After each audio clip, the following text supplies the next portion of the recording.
খুব সহজেই কোনো ঝামেলাবিহীন এই দই বড়া বানিয়ে নিন ঘরেতে খুব কম সময়ের মধ্যে।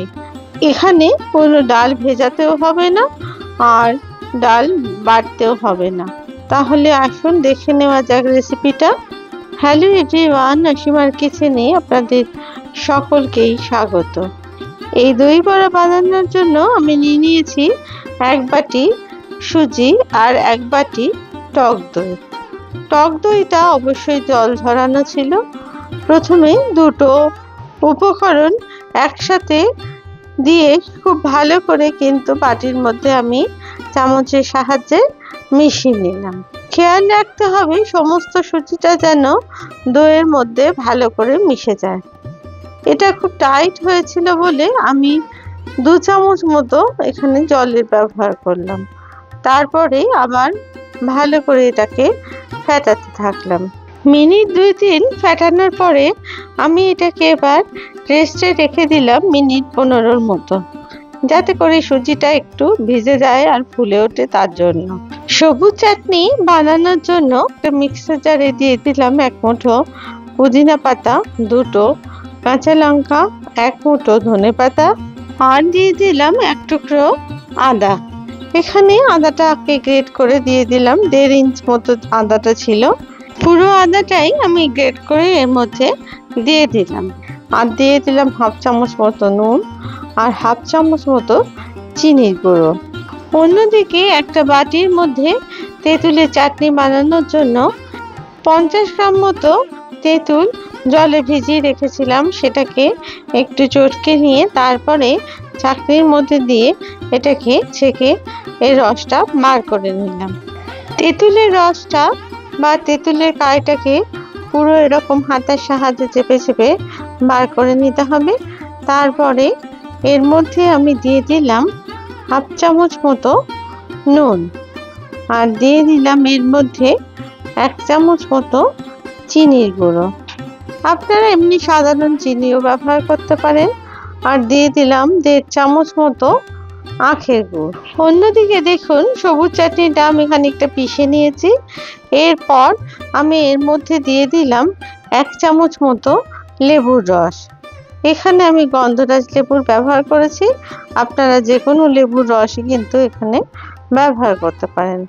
আর দিয়ে দিলাম অল্প সামান্য একটু জল, যাতে করে সমস্ত ধনেপাতা পুদিনা পাতা খুব ভালো করে পেস্ট করা যায় সেই কারণে। এবার দেখুন এটা আমি পিষে নিয়েছি আর সুন্দর আমার গ্রিন চাটনি কিন্তু একদম তৈরি। এরপর 15 মিনিট বাদে আমি আবার ফিরে এলাম। এখানে দেখুন ব্যাটারটা অনেকটাই ফুলে গেছে।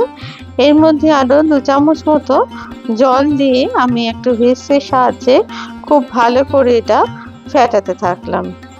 যত ভালো ফেটানো হবে দই বড়া ততই কিন্তু ফ্লাফি আর সুন্দর ফোলা ফোলা তৈরি হবে আর খেতেও কিন্তু যথেষ্টই ভালো লাগবে। কেউ খেয়ে বুঝতে পারবে না যে এই দই বড়া ডাল দিয়ে তৈরি হয়নি, সুজি দিয়ে তৈরি করেছে।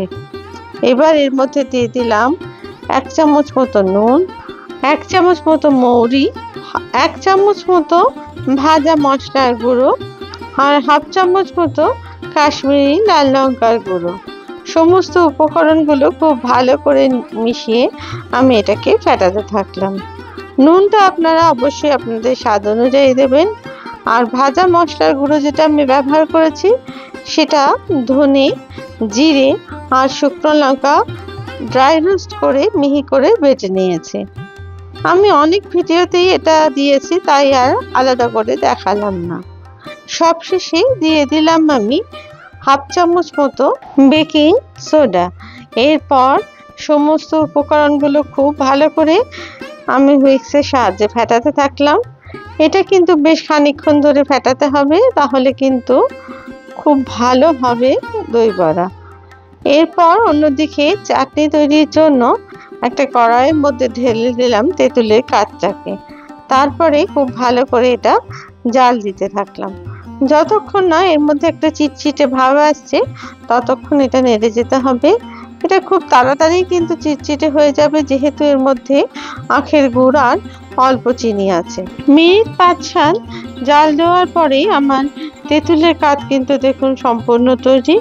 এবার আমি এটাকে রেখে দিলাম ঠান্ডা করার জন্য। অন্যদিকে কড়াইয়ের মধ্যে দিয়ে দিলাম অল্প একটু তেল, তার মধ্যে দিয়ে দিলাম একটা শুকনো লঙ্কা আর কিছু সাদা সর্ষে, আর দিয়ে দিলাম কিছু কারি পাতা। এটা সম্পূর্ণ ভাজা হয়ে গেলে আমি এর মধ্যে দিয়ে দিলাম বেশ খানিকটা জল। এই জলটা আমি তৈরি করে রাখলাম আমি বড়াগুলোকে ভেজাবো বলে। এরপর নুন দিয়ে দিলাম 1 চামচ মতো, তারপরে এটা ভালো করে মিশিয়ে নিলাম। একবার ফুটে উঠলে এটাকে নামিয়ে ঠান্ডা করতে দিলাম। অন্যদিকে আমি কড়াইতে বেশ খানিকটা তেল দিয়ে আমি বড়াগুলো এবার ভাজার জন্য তেলের মধ্যে দিয়ে দিলাম। দেখুন আস্তে আস্তে বড়াগুলো কিন্তু পুরো ভেসে উঠছে। বড়াগুলো যখন আপনা আপনি এরকম ভেসে উঠবে বা ঘুরে যাবে, তখন বুঝতে হবে যে ফ্যাটানোটা সঠিক হয়েছে। আর দেখুন খুব সহজেই বড়াগুলো কিন্তু আমার ভাজা হয়ে গেল। আর এইভাবেই কিন্তু আমি তৈরি করে নিলাম অন্য বড়াগুলো। এই সুজির দই বড়া খেলে একদম বুঝতেই পারবেন না যে এটা ডালের তৈরি নয়, এটা সুজির। আর এটা খুব কম সময়ে কিন্তু তৈরি করে নেওয়া যায়। প্রত্যেকটা বড়াই কিন্তু তেলের মধ্যে দেওয়ার সাথে সাথেই ভেসে উঠছে আর খুব সুন্দর তৈরি হয়ে যাচ্ছে। এই সময় গ্যাসের আঁচ কিন্তু বাড়িয়েই রাখবেন। এরপর বড়াগুলো তৈরি হয়ে গেলে যে জলটা আমি তৈরি করে রেখেছিলাম তার মধ্যে দিয়ে দিলাম আমি বড়ার অংশগুলোকে। প্রথমে আমি আঙুল চুবিয়ে একটু দেখে নিয়েছিলাম যে জলটা ঠান্ডা হয়েছে কিনা, কারণ গরম বড়া যদি গরম জলে দেন তাহলে কিন্তু বড়াগুলো বেশি নরম হয়ে যাবে আর তাতে ভেঙে যেতে পারে। সেই কারণে ঠান্ডা জলের মধ্যেই এটা দেওয়ার চেষ্টা করবেন। মিনিট 2 জলে ভেজে যাবার পরে আমি দেখুন আস্তে আস্তে এরকম ভাবে বড়াগুলোকে চিপে চিপে আমি একটা বাটির মধ্যে এগুলোকে তুলে নিলাম, যাতে করে বড়ার ভিতরে কোনো জলের অংশ না থাকে। তাহলে কিন্তু বড়াগুলো খেতে খুবই ভালো হবে। এবার আমি 400 গ্রাম দই প্রথমে একটা বাটির মধ্যে নিয়ে তার মধ্যে দিয়ে দিলাম 1/2 চামচ মতো নুন আর দিয়ে দিলাম 3 চামচ মতো চিনির গুঁড়ো। আপনারা কিন্তু এই জায়গায় চিনিরও ব্যবহার করতে পারেন, তবে আমি গুঁড়োর ব্যবহার করেছি। এরপর হুইস্কের সাহায্যে খুব ভালো করে দইটাকে ফেটিয়ে রাখলাম। আমি আগে থেকে এটা তৈরি করিনি, যেহেতু দইটা ফ্রিজে ছিল তাই দইটা কিন্তু আমার ঠান্ডায় ছিল। এরপর বড়াগুলো আস্তে আস্তে দিয়ে দিলাম দইয়ের মধ্যে। আমি সবগুলো একসাথে না দিয়ে অল্প অল্প করে দইয়ের মধ্যে দিলাম আর ভালো করে দইয়ের মধ্যে এগুলোকে চুবিয়ে দিলাম। এইভাবেই আমি সম্পূর্ণ দই বড়াগুলো তৈরি করে নিলাম। এবার দেখুন অন্য আরেকভাবে আপনারা তৈরি করতে পারেন। প্রথমে বড়াগুলো এভাবে বাটির মধ্যে বা থালায় সাজিয়ে দেবেন, তারপরে ফ্যাটানো দই ওপর থেকে আপনারা বড়ার উপরে দিয়ে দেবেন।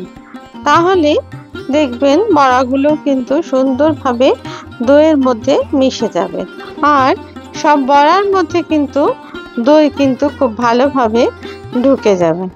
এইভাবে নাড়াচাড়া করে আপনারা কিন্তু মিশিয়ে নিতে পারেন, তবে অবশ্যই দইটা একটু বেশি দেবেন। এরপর আমি একটা বাটির মধ্যে আমি এই দই বড়া পরিবেশন করলাম। যদি আপনাদের এই রেসিপি ভালো লেগে থাকে তাহলে প্লিজ লাইক, শেয়ার আর কমেন্টস করতে ভুলবেন না। আর আপনারা যদি আমার চ্যানেলের নতুন বন্ধু হন তাহলে প্লিজ চ্যানেলটিকে সাবস্ক্রাইব করে পাশে থাকা বেল আইকনটিকে প্লিজ প্রেস করে দেবেন, যাতে করে নতুন রেসিপি দিলেই আপনাদের কাছে তা সহজেই পৌঁছে যায়। এবার দেখুন আমি গ্রিন চাটনি আর তেঁতুলের চাটনি দিয়ে এটা পরিবেশন করলাম। অসম্ভব সুন্দর স্বাদের এই দই বড়া একবার খেলে কিন্তু মন ভরবে না, বারবার বানাতে ইচ্ছা করবে। দেখুন আমি একটা কেটে দেখাচ্ছি কত সুন্দর হয়েছে ভেতর থেকে। ডাল দিয়ে তৈরি দই বড়ার রেসিপি আমি ডেসক্রিপশন বক্সে দিয়ে দেবো, আপনারা প্লিজ চেক করে নেবেন। আপনারা সবাই খুব ভালো থাকবেন। ধন্যবাদ।